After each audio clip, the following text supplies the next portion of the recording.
അങ്ങനെ തുറന്നൊന്നും സംസാരിക്കത്തൊന്നുമില്ല ആരോടൊന്നും.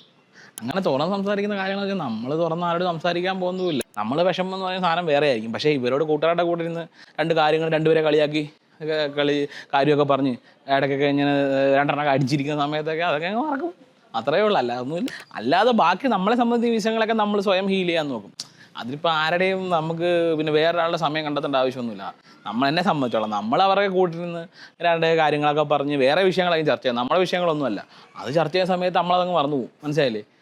ഒരു മനുഷ്യൻ്റെ മാനസികാവസ്ഥേനെ ഒരു ജഡ്ജ്മെൻറ്റിൽ നമ്മൾ ഇയാൾ ഇങ്ങനെയാണ് എന്ന് പറയാൻ പാടില്ല. അയാൾ അങ്ങനെയാണ്, അതിനെ അങ്ങനെ അക്സെപ്റ്റ് ചെയ്യുക എന്നുള്ളതാണ്. കാരണം അയാൾ അങ്ങനെ ചെയ്യാൻ അതിൻ്റെ പുറത്ത് എന്തെങ്കിലും ഒരു കാരണമോ അല്ലെങ്കിൽ അയാളുടെ പാസ്റ്റോ എന്തെങ്കിലുമൊക്കെ ഉണ്ടാവും. അതുകൊണ്ട് മനുഷ്യന്മാരെ ജഡ്ജ് ചെയ്യാതിരിക്കുക. എല്ലാ മനുഷ്യന്മാരുടെയും തലച്ചോറിൻ്റെ അളവും ഇതുമെല്ലാം ആണെന്ന് വെച്ചാൽ ഓരോരുത്തരുടെ ട്രോമ, ഞാൻ മുമ്പ് പറഞ്ഞ ഓരോരുത്തരുടെ ട്രോമയും ഓരോരുത്തരുടെ DNA-യും ഓരോരുത്തരുടെ ലൈഫ് പാസ്റ്റും അവർ കടന്നു വന്ന പാത്തും അവരനുഭവിച്ചിട്ടുള്ള സിറ്റുവേഷൻസും ഒക്കെ പലതാണ്. അങ്ങനെ ജഡ്ജ്മെൻറ്റ് ചെയ്യാതിരിക്കുക.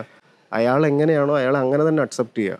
അപ്പം ഈ പറയുന്ന പ്രശ്നം ഉണ്ടാവില്ല. ഈ ജഡ്ജ്മെൻറ്റലാണ് കൂടുതലായിട്ടുള്ള പ്രശ്നം ഉണ്ടാകുക. അയാൾ ആ സിറ്റുവേഷനിൽ അയാൾ അങ്ങനെ ആയിരുന്നു എന്ന് പറഞ്ഞിട്ട് ആ സിറ്റുവേഷനിൽ വെച്ചുകൊണ്ട് തന്നെ അയാളെ പിന്നീട് കാണാണ്ടിരിക്കുക എന്ന് പറയുന്നതാണ് ഈ പറയുന്ന മെൻ്റൽ ഹെൽത്തിനും ഹ്യൂമാനിറ്റിയും എല്ലാം വരുന്നത് എന്ന് ആണ് ഞാൻ കുറച്ചുകൂടെ വിശ്വസിക്കുന്നത്.